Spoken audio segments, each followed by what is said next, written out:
سلام به همه بچه. اولی یه دونه اتچمنت چه سوستون آوردم، حرف نداره تو آلکاتراز با یه شات نندازه، با دومی شات میندازه از حد بزن.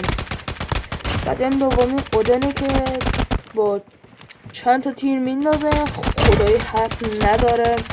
اتچمنتشون هم آخر ویدیو گذاشتم. بعد اودنم یه دونه EM2 هسته. EM2 هم خدایی اتچمنتش خوبه ولی بهتر از اودن نیست. اودن خیلی بالاتره. اینم EM2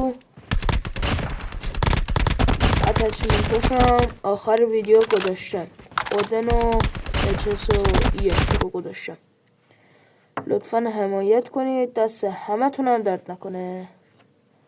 نوکرتونم.